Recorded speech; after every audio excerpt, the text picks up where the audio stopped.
Yo, why did he charge this up like a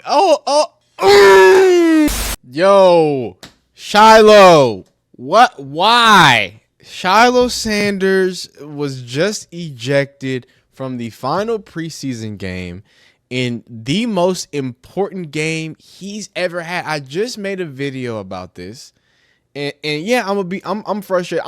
I'm mostly frustrated because this is such a dumb penalty. Like, it really didn't even need to be like that. I'm not mad at Shiloh because the dude was blocking extra. The Bills dude was giving a little extra after the play. And it was like, and what the throw was, the little punch was a little whatever. It was a little reactionary, small thing. But when you're competing for a roster spot at a safety position where we just had, for the Bucs, you just had a major injury, right? You lost J.J. Roberts for the season as well, who was an undrafted free agent who they were high on. Everybody was saying Shiloh Sanders wasn't going to make the team. I was like, hey, yo, Shiloh Sanders might be able to slide in. I just made a video talking about, hey, Shiloh Sanders might be practice squad out, but I think he's got a good chance. And yo, when you do this, when you do something like this, and we're gonna slow it down. We're gonna slow it down. So boom, pop. Now let's open it up. Open it up. We're gonna do it on the thing. We're gonna go full screen. Obviously, we can only show it so fast because you know how they get down. So I don't want no problems with nobody. You feel me? I don't want no problems with nobody. But yeah. Here it is. Here's what happened. Now, do I think this is Shiloh's fault? No. But anyone who's played football knows the old adage. It's always the second person. So I'm not mad at Shiloh. I'm just mad that he had to get put in this situation. This is tough, but this is not the right decision to be made either, right? So he's getting flaunted on. He's got paws put on him. They're putting the paws on him. Paws, right? What's it called? So he's clear. Like, look at this dude. He's choking him. He's Whoa! Wait a minute. But you see what I'm saying? The play's over right now, though.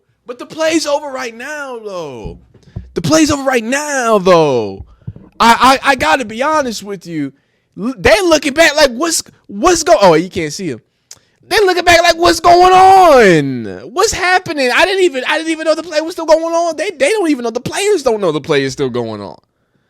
And Mr. 84, Mr. 84 hopped up. He trying to make the team, right? He just want to make the team, right? So he's smacking and choking. Shiloh said, look at this. He smacked him in the face. Now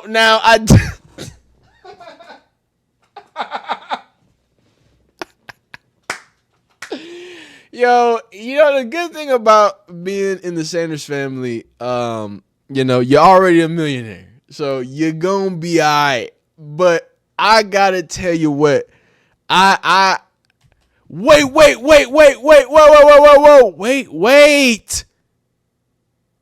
Look at the ref. Look at the ref coming to pull a flag. And no. He was already going to pull the flag. He was going to do it. Shiloh, like 3 seconds off of being clear. He was about to pull.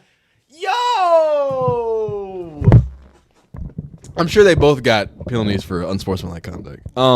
But yo, look in the power. Yo, did he think he was in the professional slide? Hey man, he cocked it back on this thing, dog. This shit came from hell. Y'all ever watch WWE? The choke slam from hell? Yo, this motherfucker, he said, and y'all ever watch Key and Peele? Front hand, back hand? Golly. Yo, why did he charge this up like a Now, I know a lot of football people are gonna be like, well, why would you? Can I just get a please? I need a screenshot of this. I need this. Holy canola oil. Thank you so much. Now, I know many people who may not play football, maybe just watch football. You might be wondering, Why would you hit somebody with a helmet on? People say that all the time. But I gotta be honest with you, he's not as dumb as you think. He's got gloves on, right? Believe it or not, them helmets don't protect you from everything. So getting smacked in the head like that, it didn't feel good. You can see he's all comatose up and everything. But yeah, man, Shiloh really, I would love to say it was just a reaction. But man, I do think it's a fair reaction because look, what is all of this? What is all of this? What is all of that, yo? So he's already going to pull the flag. He pulls the flag after he smacks the Shiloh, you didn't have to smack the out of him, yo. You smacked the taste out that boy's mouth. Oh, it's awful that he got ejected. But man, Shiloh Sanders is hilarious. He said, "Wait." He said, "Wait, that was him." This guy. No. You're not slick, dog. Wait. Is he taunting him? Is he and then he taunted. Nah, dog. And then he taunted him, yo. How you gonna? Did he just say? Did you just say too small? Dog, you was choking him, man. You was choking a 5'11" safety, and then you was smacking him around. When he smacked you back, you gonna hit the too small. Yo, what? Y'all bogus for that one. Y'all bogus for that one, yo. What's up with Buddy? Okay, does he not get a flag? Hey, it's the no fun league. Was there another flag thrown for him taunting? I need a taunting flag, cuz. So Shiloh Sanders ejected from the game from smacking the out of a tight end. Oh my God, can I please, Lord have mercy, for smacking the out of a tight end. That's a beautiful thing. Not beautiful for Shiloh Sanders though, because he was already on the outside bubble looking in when it came to making this roster.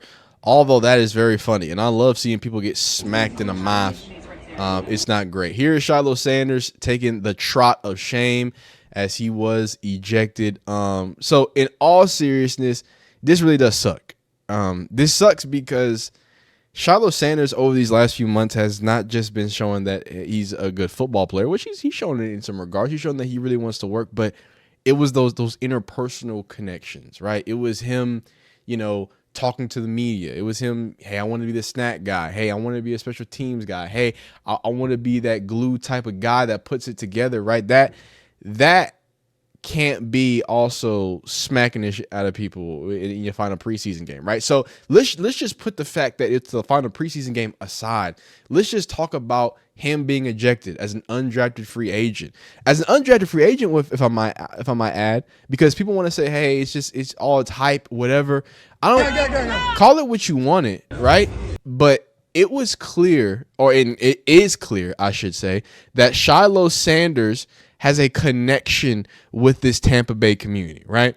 So I don't think it's easy just to say, oh, Shiloh Sanders is just a dummy. He's just whatever. No. Shiloh Sanders did a lot of work as a young man, right? And that's going from 40 time, right? That's going from, putting in extra time, going down to Tampa Bay, putting in all that stuff. Now, this doesn't mean that he's not going to make the team, but obviously, Todd Bowles is probably not going to be too happy about this. And, Todd Bowles has had a few nice things. This is actually the last thing Shiloh says. This is the very last thing Todd Bowles said about Shiloh Sanders. Shiloh's very aggressive, very young, very hungry. He can make plays in the box, and we know he can run down and give us 100% on special teams. So this last week is going to be very important for those guys to show up. So extremely important. Probably the worst thing you want to do is get yourself kicked out of a game due to punch someone. And again, I want to stress, this is an ESPN article speaking about it and speaking about the type of person Shiloh Sanders has been growing into in the local Tampa Bay area. So here we go. The spotlight followed Tampa Bay Buccaneers undrafted rookie Shiloh Sanders since he set foot in Tampa Bay 3 months ago. Swarms of autograph seekers appear in larger packs for Sanders than even a franchise record holder like wide receiver Mike Evans. Y'all aren't waiting on me, are you? I didn't know y'all was waiting on me. An astonished Sanders said after one practice after one particular practice. He had already attended to one group of autographers and selfie seekers in the south end of the end zone in the practice field, but was unaware of a second group had formed on the other side. Shiloh's a good man, said one of the fans looking on. Wow, they don't even do this for Baker Mayfield. Fans greet Sanders with handshakes, high fives, and hugs, and they're even sing his brother Shiloh Sanders rap lyric. One fan asked Sanders to sign his laptop. This is going to give you extra cheating powers. Sanders joked. But Sanders tries to remain humble. He knows he's still fighting to make a 53-man roster. Saturday's preseason finale against the Buffalo Bills will be one of his last chances to show the coaches why he should be a part of the team ahead of Tuesday's deadline for final roster cuts. Still, the fans have embraced the son of Hall of Fame cornerback Deion Sanders, and the Bucs have been happy to accommodate the level of interest that Sanders has drawn. Vice President of Player Engagement Duke Preston and Senior Director of Team Operations Tim Jaroki have stayed behind with security to assist Sanders after practice so he could spend time with fans, even doing on-field sprints with a large group of children. Wait, do I have that video? We talked about that video. But do I have that video down here? Hold up. I don't think I have it. I'm not gonna go looking for it if I don't got it right here. So it's all good. But we watched that video. Or what's it called? The game is serious. This game is a serious business, but it's also entertainment, Sanders told ESPN. Sanders made this comment prior to Dylan Gabriel's comment about wait, how did we get here? What's going on? Whoa. Still, the fans embrace Hall of Fame cornerback. Okay, this game is serious business, but also entertainment. Shiloh Sanders made this comment prior to Dylan Gabriel's comment about entertainment. Oh, okay. People have that. Yo, they are milking that Dylan Gabriel comment. Okay, I'm not going to work today. I'm going to come out here and support the Bucs. So the least I could do is make their experience enjoyable because they help make my experience enjoyable too. That's awesome. When asked why he thinks the fans gravitate towards him, he replied, "This is an underdog story, man." Yo, this is a real life sad, yo. This is real life sad.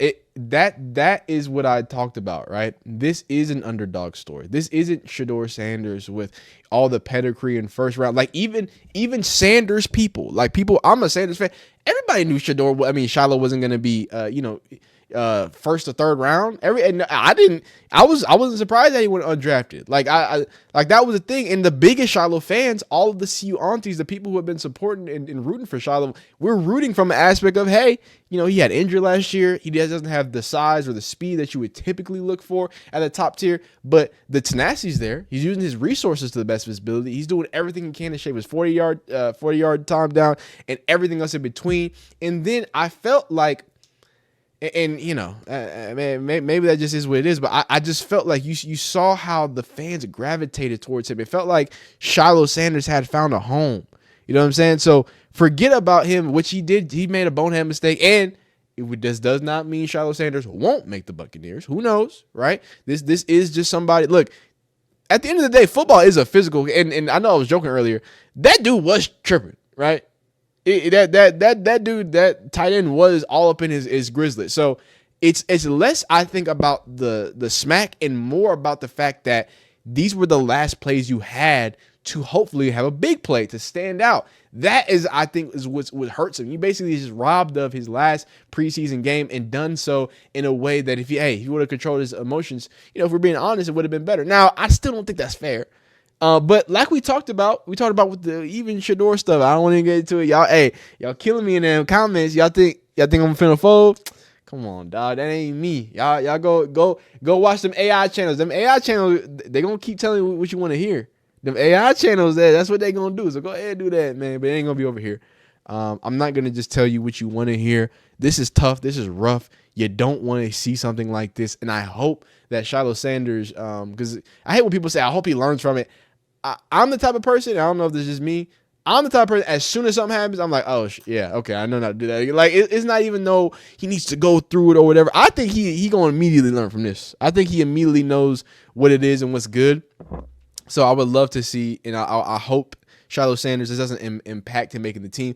I know it's going to, it's going to make it harder for him to make the team. Like, if we're being honest, if we're being real, right? The first game was good. Second game, he was okay. He just wasn't, he did have some missed tackles reportedly and some things like that, some bad angles. And this, I think, is the cherry on top if they want to cut him. But remember, that safety room is very, very light.